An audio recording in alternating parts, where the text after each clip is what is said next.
Praise God.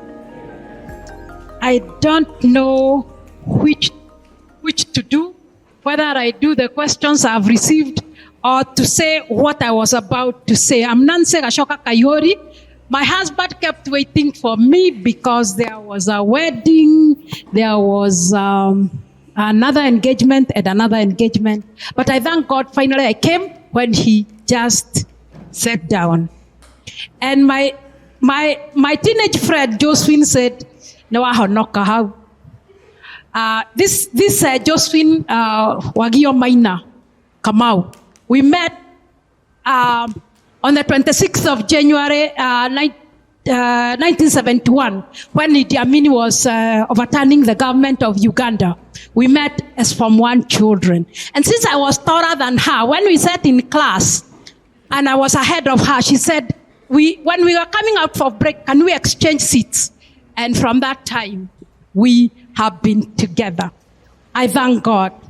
Fast forward, when John Nganga lived with Maina Kamau, Josephine was at the university. I was living across.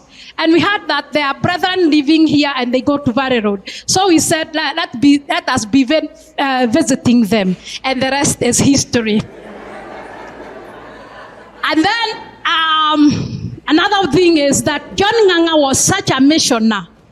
I had met John Nganga in the camp at Thika High School. When we were teenagers, we all knew one another because we would go to camps, Christian camps. So he came, I think, with a lot of other girls and other students from Nairobi University. And some of those in the Christian Union at the University of Nairobi were girls who had left Kahuia Girls. And they had gone to Nairobi University. Our late friend Janet Kahero Deuri and was among them, among others, Jerry Mochai and others. They have all since gone to be with the Lord. So we knew one another, and we knew the zeal. We had a zeal.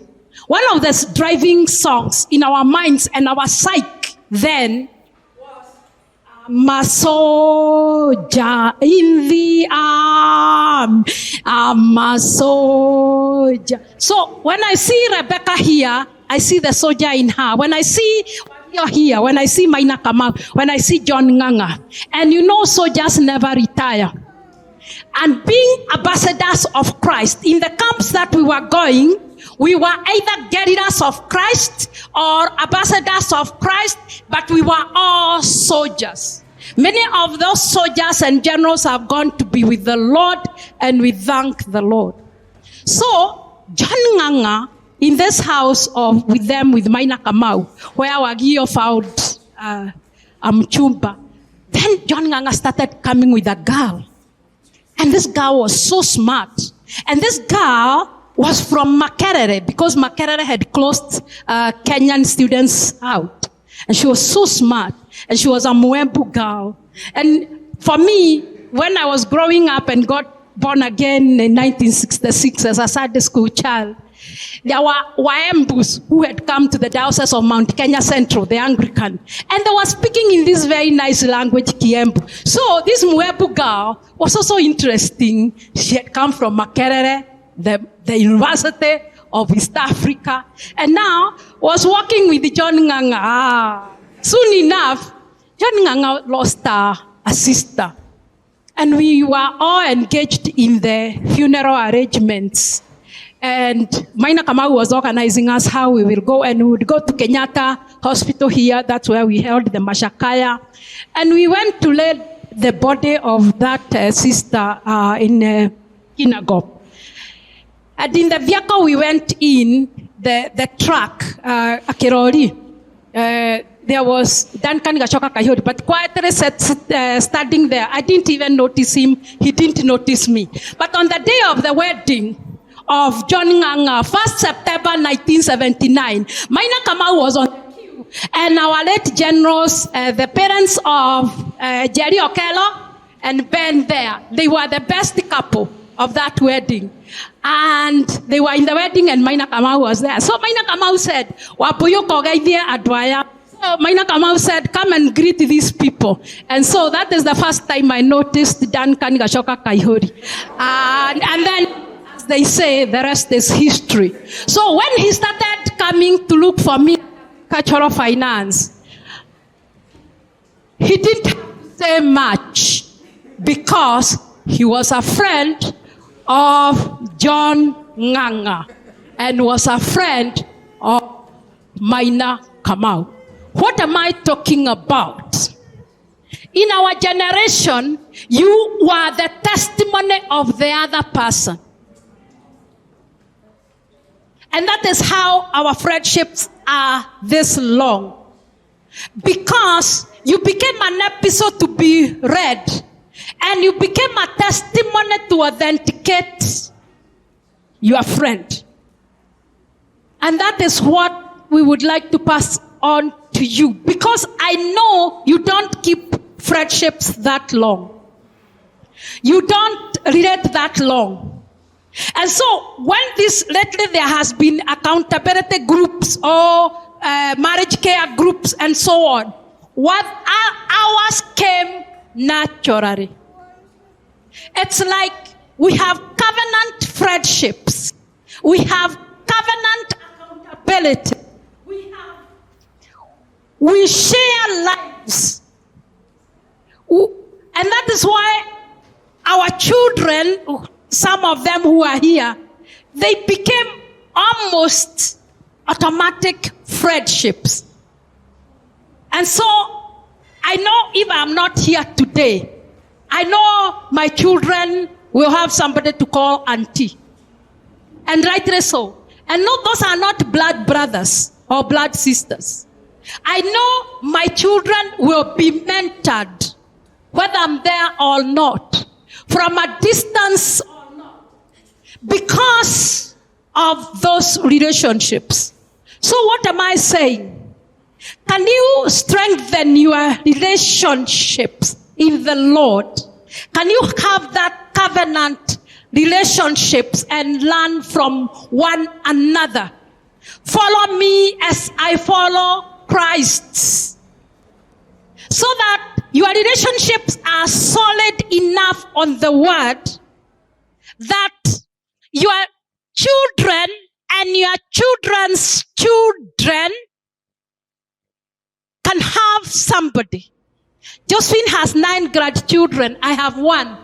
But all those grandchildren, they know Shoshomansi. Margaret Ashaja has 12, or are they 13? 12. Yes, 12. We want the 13th from you, Daktari.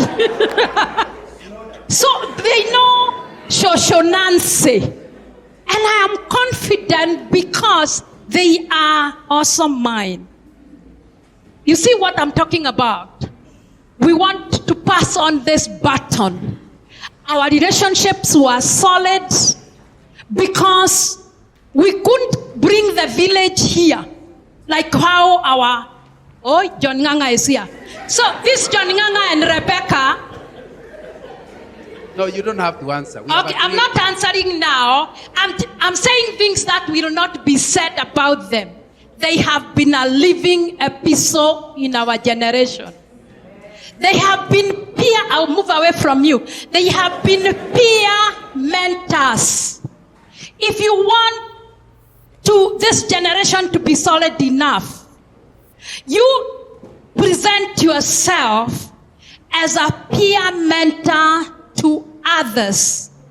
John and Rebecca have been, we see we are age mates and went to school together. But they have peer mentored us. They don't have to sit and say, now Nancy and Duncan, we are starting class 101 of A, B, C, D. No. But looking at their lives, they have been soldiers in the army, whether at KCF or Focus or Shell or Daystar, they have been peer mentoring us. One of the things I have learned from either of them, one, when John Nganga was a board member with the National Housing Corporation, we were so happy with Duncan. He had been appointed as a board member there. But as they went ahead and did houses and so on and so forth, one day the board said, before tugawanye nyumba kwa watu wengine, sisi board members tutapata kila mmoja tatu nne ama biribiri. Then John Nganga asked, why are we getting houses for being board members of this corporation? Why are we getting? And everybody looked at him and said, why wouldn't we get? But we are directors. And John Nganga refused. And that is the last time he saw or he was being part of that board. He lost. So as I've gone ahead and become a board member somewhere, all the time I keep thinking, if this board is deciding on these things, on a number of things, what is my role? What will I say in this board that will be remembered permanently? What mark do I leave in this board? In this government office? What mark do I leave? I want to leave a mark like what John Nganga did in that national housing. Number 2, writing books. There are things that John Nganga we will say today which we will never have an opportunity to say again to you and Rebecca. Please don't stop me. Writing books. They started writing books to impact not just us, but the next generation. Please find all the books John Nganga has written on leadership, on communication, on this and the other. And the last ones on culture and Christianity, which Rebecca teaches at Desta. So, books upon books upon books. What will you pass on to your generation? Will you just pass on one more house, one more investment, on one more thing? Please live a life that you can write a book. You know, a book is permanent. And we can confront him if he writes something at the age of Professor Kenoti. We can ask him, did you write this? Why did you write this? Well-researched books. Number 3, soldiers never retire. These 3 weeks ago, they were in our church speaking. And they spoke very, very well. Of course, Rebecca said that her work is to run after her husband meetings. But John Nganga made a profound presentation about being a preacher in the marketplace, a professional. How many people in your company know that you are a born-again Christian? How many people in your social media groups know that you are a born-again Christian? How many people in your village know that you are a born-again Christian? How many people in the aeroplane, as a director of Africa's Shell, every plane he hopped into, said somebody, prayed, and gave them their testimony. Part of what this generation, maybe we didn't pass it on to you, or we didn't practice it, is when we were growing up, you gave your brother a testimony when you met in a matatu or wherever you met. Then the 2 of you in a matatu started preaching, or in a Kenya bus.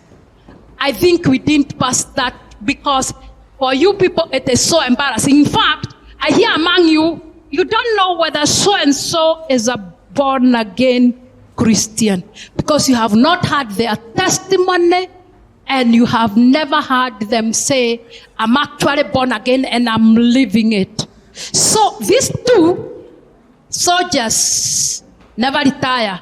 Ambassadors, thank you very much. They are called ambassadors for life. I have so many other things I had written.